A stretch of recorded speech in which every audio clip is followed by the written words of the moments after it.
Are you ready? Hello, and welcome to the Whole House Podcast, where you can find home, health, and family all in one place. Our team is comprised of moms from different upbringings and backgrounds, and we each have different passions and giftings and strengths. We each represent a different room, and we all make up the whole house. So grab a cup of coffee and join our overly caffeinated ladies here for the Whole House Podcast. Hi, and welcome to the Whole House Podcast. We're here today. It's Carly, Kathleen, and Megan Wright.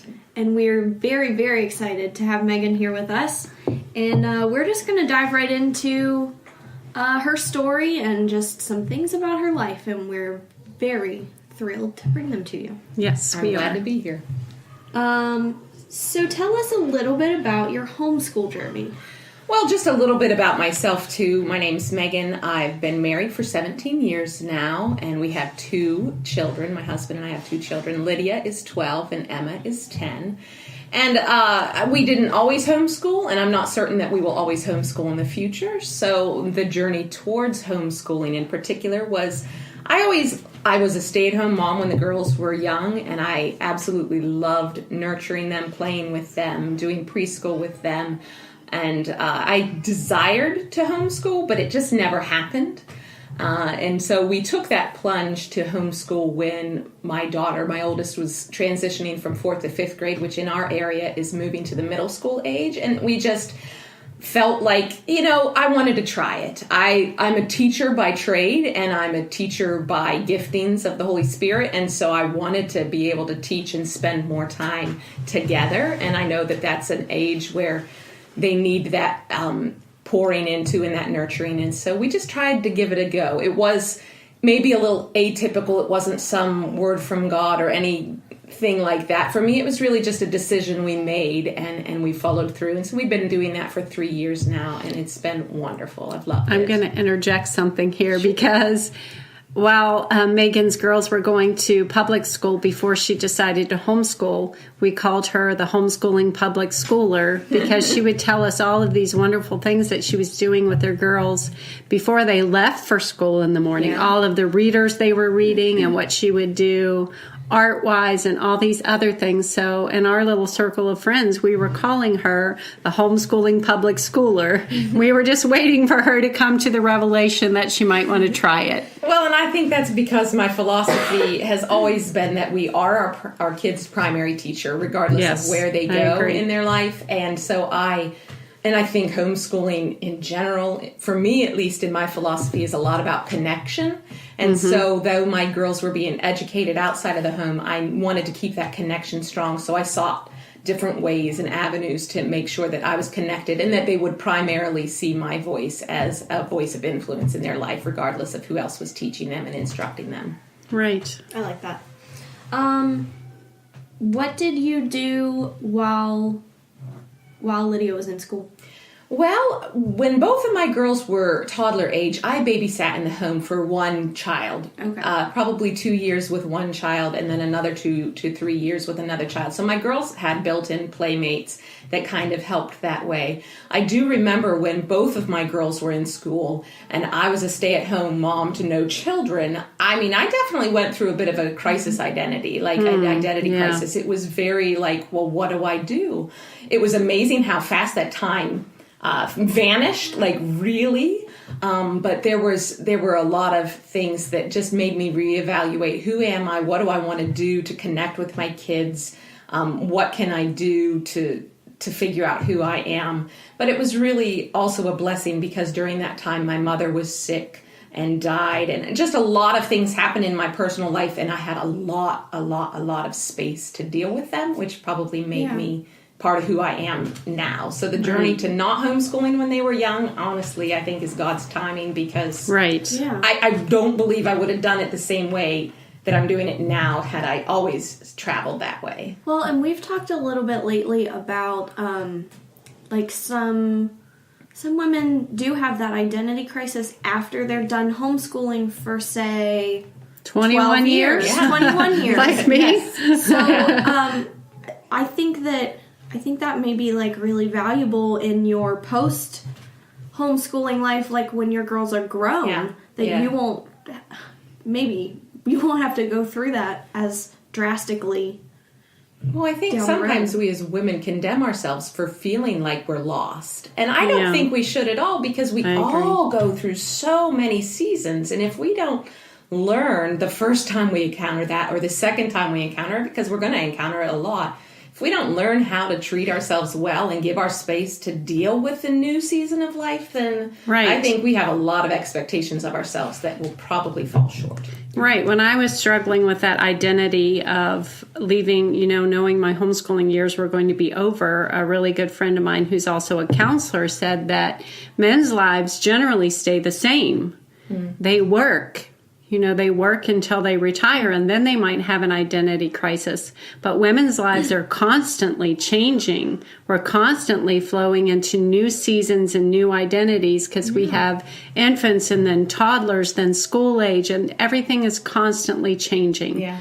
So I think that we do have more of those forks in the road where we need to decide, what are we going to do with that time, or what door is God going to open for me next? And so you've had a lot of experience in that, and I'm glad that you're saying that it's okay to have compassion for yourself and to take some time and do whatever needs to be done, grieving for your mother or those sorts of things. Yeah. And I just think a lot of times that women in general just don't recognize that season till it's upon them, and they know something's not right and they can't identify it. So if we can, and you can't compare your journey to somebody else's, and oh goodness, we all try to do that too. So I was listening to another podcast, and they were specifically talking about seasons, and they talked about when they first heard that term used to describe different phases of your life. And one of the girls brought up, she said something like, it's funny how some seasons we fight so hard to stay where we were, and then some seasons we're like willing to jump right in. Exactly. That makes sense. Yeah. Sure. So your husband Justin is a pastor.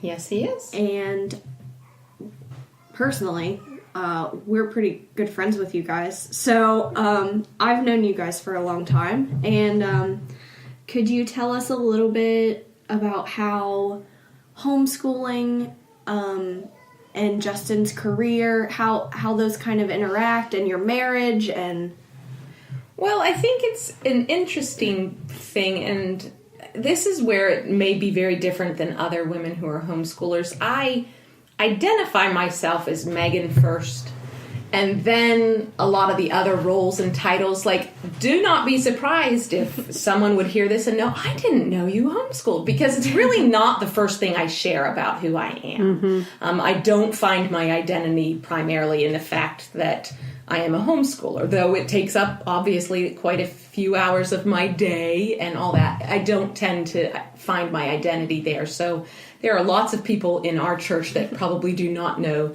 that we homeschool. So don't be surprised at that fact. But it's really been free for us. Justin and I run the marriage ministry at our church. And one of the things that is a rock bed of what we do is that we meet with couples, and we call it mentoring. And so homeschooling has been really good for that, because our girls are at an age where they can do some independent work, and I can either assign them things. They can come while I'm meeting with a couple. So there's just been a freedom in ministry, because I would hate to give up my evenings with my children to do the ministry that I do. And now I feel like I'm well connected, that when I'm doing the ministry I feel led and called to do, I feel like there's still enough connection and time together that I don't feel like it's a big gaping hole that I have to choose ministry or my kids, or ministry at the deficit of my kids. And I feel like it's been a fit for our family for that reason. Right. Yeah. That makes sense. Because if they're gone all day at school, and I you're would not with give them, up evenings. right, then you would feel like you needed to spend every minute of the evening with them. Right. And I'm sure you feel like there's some value with teaching your girls, the way you're investing in people's lives. Yeah. They get to be there for that. Well, and I think that's something I learned from my mother, was just learning to minister by invitation. Like, I think I would sum up my mom's life in that she invited me to be a part of the things that she was passionate about. And I feel like part of that just became part of my DNA as a mother. Like, my girls are just invited to the things that I'm passionate about and that I care about. And that's just how we serve each other as a family. Right. And that's a great legacy, because that's the way my mother was. And to serve with her meant that you got to go count bread and at the food pantry and prepare boxes for people coming in, and it just becomes part of your lifestyle. And like you said, it's part of your DNA. And so you just naturally do that. Yeah. And I think it's very important for our children to see us ministering to other people and to have a vision and to have a goal, because one of the traps of homeschooling is sometimes we get our identity there, and then our children begin to see us not as a person, but as this, mom constantly. Why didn't you do this for me? Why isn't, those kinds of things. And I can remember telling my kids sometimes, even though I was doing other things, I can still see myself saying, I'm a human being. Yeah. I'm a human being too. I have other things that I need to do too, and I have feelings and those sorts of things. So I'm glad that you brought that up, because that's a good thing to pass on to our children, to pass into their DNA, their spiritual DNA, is that we serve because Jesus loves us, and because he loves us and served us, we serve other people, and then they will just do that naturally as they grow up. Something you guys were saying about finding your identity in things you do. It's like intellectually we all know that we shouldn't do that. But I mean, would you say there is a time in your life where you've been identified by I have a toddler, so like definitely when he was a baby, like I was identified by Judah's mom. Like people came to see him before they came to see me. Yeah, so. I remember that saying that to you. We're not here to see you anymore. We're here to see just here to see Judah. But like that is something. It's something I feel like women have to fight because there are so many things that we're expected or we want to do that it is hard to remember that.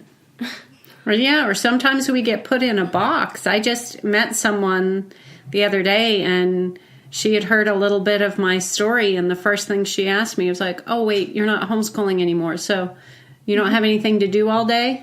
Like, I was certain, I was automatically put in a box that, okay, that now you're part... like a retired mom. Right. And I think sometimes... we probably have all maybe been guilty of putting somebody in a box. Like, let's be honest about that. Let's call it what it is. But I think part of that probably comes from our own insecurities. Like, oh, if you're not that, then you possibly couldn't have had something valid to offer to me or do. Or, and I think sometimes it's our own insecurities that we voice out loud to a person who's an innocent bystander that we're not actually allowing to be who they are. And that's definitely something I would think is what propagates those kinds of conversations from happening, because there's an insecurity that triggers for them, and so they voice it on you. So back to the fact that you and Justin run a marriage ministry, what are 2 things that homeschool moms could do to keep their marriage first when it feels as if homeschooling consumes your day? Well, I think that we already even mentioned that finding your identity not in the fact. Like, if homeschooling is consuming every aspect of your day on a long-term basis, then I think that's probably something is askew. Unhealthy. Something has crossed the boundary of being unhealthy, and you probably need to talk to some friends and find some community that can help you say, okay, if it is truly consuming everything of your day, then let's talk about that. I'm sure you've run across that, Kathleen, in your years. People who are, maybe we could tweak some things there. Maybe you could do some self-care. Maybe you can go out on a date with your husband. Maybe you can, because family's telling me, well, sometimes we're homeschooling until 9 p.m. at night, or sometimes we're, they're spending their whole day consumed by it. And it's, it's dangerous, actually. It's very dangerous because I have experience with, I've seen a couple marriages break up over it, especially moms who have, like me, 7 children or 9 children, even more, who homeschooled for years and years and years, and her whole life was consumed by that. Yeah. And then suddenly she hit her mid-40s and she just left. Yeah. I know of at least 2 cases, probably more if I really thought about it. But yeah, it's dangerous because you need to be feeding your marriage and feeding other parts of your soul so you're not just the giver, because when you are a homeschooling mom, especially if you have like me having 7 children, then it can be all consuming if you're not careful. Yeah. And I can imagine that's what I would get at. Like if you're losing yourself to this task or this duty, even if you feel called to do it and that you believe that this is right and good, if you're losing yourself and your personal identity to any one thing, that's not as God would have it. We are to, sacrifice is absolutely a tenet of the Christian faith, but God desires obedience over sacrifice, and there are so many other aspects of our lives that we are to obey, and this one aspect should never overshadow all the other things. So when it comes to being a wife, for most homeschooling families, but not all, many of them, you're going to have been married before you were a homeschooler. You're going to be married, hopefully. It's my prayer and my desire that you be married after you homeschool. So there's a season, and it might be longer the more kids you have, obviously. Right. Yeah. But you can't really push pause on who you are as a person, who God created you as an individual to be, and you can't push pause on your marriage and then be married. Yeah, right. I think we have this philosophy I see so much, and it's probably part of my story and why I'm passionate about marriages. I saw a lot of relationships and my own parents walking a parallel path rather than one that was growing together. It was just parallel. They were good partners. They got the things done, but their lives were focused on things that weren't the two of them. And I see that a lot, that we're just, we're business partners, we're getting the job done, but they're not growing closer. And that's not the way God designed marriage at all, at all. And so focusing on that is something. Yeah. So you are the person who got me into the Enneagram, and we are the same type 2, the helper. Maybe I'm an unhealthy 2 right now, but I am so inclined to over-help at the detriment of my own needs. So how do you fight that tendency? Yes, for both of us. Yes. For all of us here, help us. The giver, the person who exudes and encourages and will give to a deficit. I think for me, the road towards health and understanding my giving attitude and my servanthood, if you would, is that it's a beautiful part of my story. Mm-hmm. But along with many of us who are givers, the ugly underside of that is that there's often or can easily be a manipulative side to it. And for me, a lot of times those goes back to holes that you didn't know you had. Right. And that you didn't know you were trying to fill by wanting something from giving to all these people. Because not only do people who are givers and sacrificers, not only are they willing to give, and sometimes they can fool themselves into believing they don't want anything in to return. And sometimes on their healthiest day, they don't even want anything in return. But a lot of with that comes this side of just, is anyone going to notice that I need help? And am I even willing to ask for help? And I think that was honestly, you asked for 2 things that I could encourage homeschool moms and wives with. And my second thing would be learning how to clarify expectations. When you're feeling overwhelmed, that is something that my husband and I see regularly. We use a survey for couples who will come see us called Prepare Enrich, and it goes through a whole bunch of questions and a whole bunch of categories that gives you areas that you're already strong in and what we would call growth areas that you can grow. It is rare that we don't have a couple who is struggling with the area of communication and conflict resolution. And one of the things I would say is particularly difficult in homeschooling situations and the marriages there are that you'll come into the marriage and what kind of expectations, ladies, do we have of one another? A lot of them are very unrealistic ones. Unrealistic, and a lot of them are unspoken. Yes, definitely. Some of them are just unconscious. We don't even know. This is the way I dreamed of being a mom. I dreamed of being a wife. I dreamed of these things for so long, and you've never even thought through significantly what is it that I'm expecting of myself, of somebody else. And so learning to clarify expectations, I think, in marriages, regardless of homeschooling, is important. Learning to do it in friendships and all those kinds of things. And so our goal for communicating expectations is that they are conscious. You actually know what they are. Because I have talked to a number of people, and I myself have felt that. My husband will say, what is it? I'll be an emotional wreck, because number twos are very heart driven, and we can be very emotional. And he'll say, what is it you need? And I don't know. I know I need something, and I don't. Have you ever felt that? Oh, definitely. Yeah. I don't know what I need, because there are unconscious expectations I'm having of somebody or something or myself going on. So learning to say, what is it I value? What is it I want? That kind of stuff is important. So making your expectations conscious, speaking them is going to be hard for some people. Yes. Other people might overspeak their expectations. They have to be realistic. And here's the clincher. You want to know the biggest key to expectations in relationships and marriage is that they have to be agreed upon.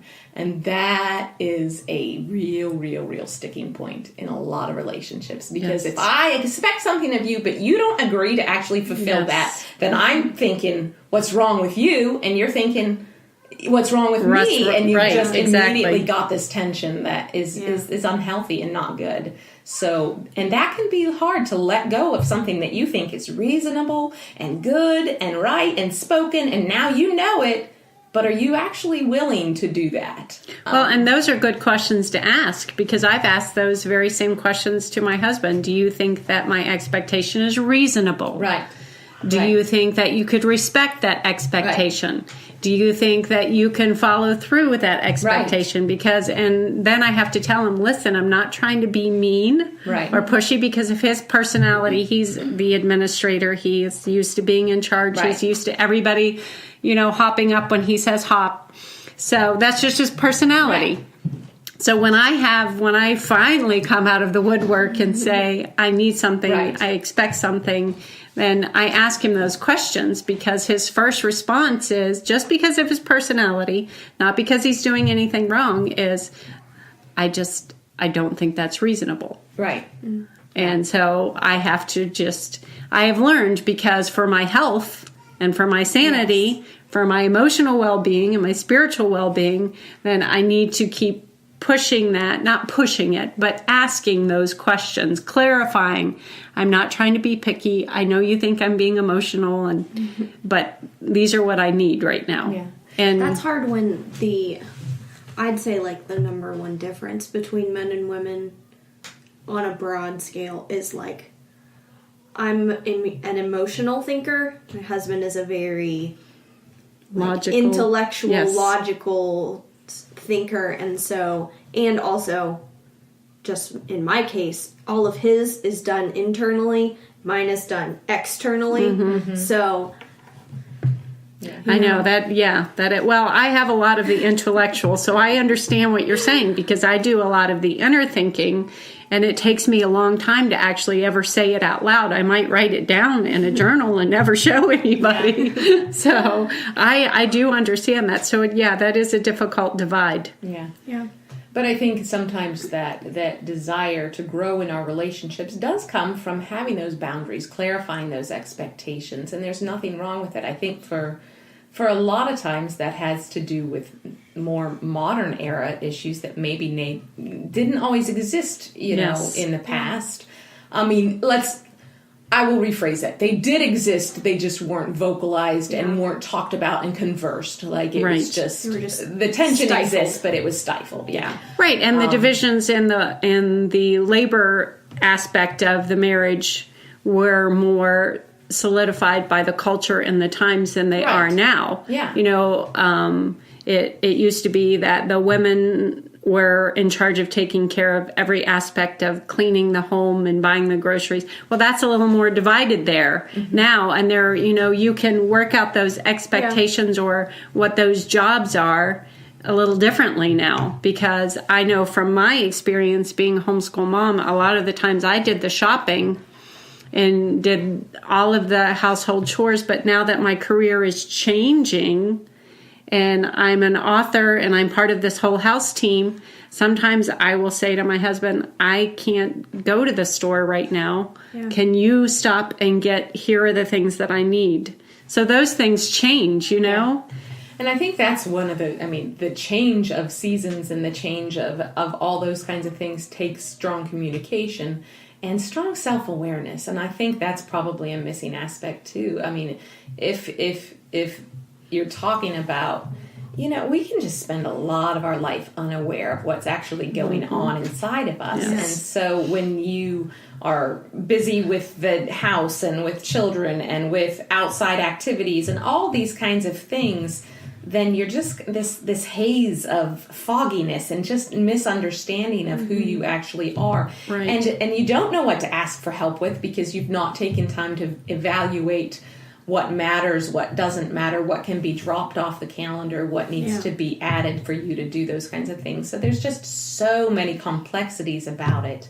Right. But I would definitely encourage people to say, okay, what's really going on? What are the unconscious expectations that I'm bringing to these relationships, and learning to release that control? And if and if we don't learn to release something, right. Something's got to give. Something's got to give. Something's got to give. Like my dad used to tell me, something's got to give, and it's probably going to be you. Yeah. Because he knows how I am. But I think one thing that's a really good practice, and I'm not saying you have to do this. This just helps me. I've done this for years, is I have a Sunday afternoon meeting with myself and God, and I look at my schedule for the week, and I look at what's important to me. And I used to do it all by hand, and now I use like a Google Calendar to schedule things. But in that way, you can think about the things and be proactive before they happen, whether it's menu planning, whether it's writing, whatever it is that's important to you that week, that you make that a priority. Yeah. And that's a way of keeping aware of yourself and what you expect. And for a while there, Jerry and I were having those weekly meetings, especially when we had all those, all of our children at home, and just say, these are the things that are happening this week. These are the things I need you to do. These are the things that I'm going to do. Yeah. And it just helps so much lift that burden and lift that expectation, because what you do about that fog is you get in the middle of your week and you're like, he's got to know that this child needs to be there, or he's got to, and no, they don't know. They're just blindly doing whatever they're doing. And then all of a sudden there's tension because we think, why isn't he reading my mind? And he's not going to, ever. Yeah, that's definitely a real trap. Yeah. So, I think we've really gotten into some cool things today. I look forward to having you, Megan, back on the show to do an Enneagram Definitely. show. It's definitely fun. Yeah. It's fun. Yeah. And so just one last thing. Or not fun. Sometimes. Not fun. Yeah, sometimes it's not fun. It can definitely be a little It's a book of Revelations. The best definitely be the best thing about you is also the worst thing about you. Yes. So just one last question, and it's kind of more fun. What is your favorite thing to teach your girls? Oh, history, without a doubt. I love to talk. And so history provides a little bit more freedom of all the questions and the what do you think and the expounding upon, the number of times I stop mid-sentence or after a paragraph and expound upon something or say, oh, I never knew that. I would not, Well, that's how our podcasts turn into 45 minutes. Yeah, that's right. I love teaching them history. Absolutely, undoubtedly, that is my favorite to teach. So, good stuff. Well, I've really enjoyed today. Me too. Yes, very much. Thanks for having me. Yeah, and so we really, really are excited to bring you this episode. Check back for our next episode, and thanks for joining us here at the Whole House. We're so glad you could join us here for the Whole House podcast. Please subscribe, and if you give us a review, we might pick our favorite and send you a prize. Please remember to like the Whole House Facebook page and follow us on Instagram at _whole_house. And please sign up with your email on our website, thewholehouse.org, to be notified when new things are happening here at the Whole House. Thanks so much for listening.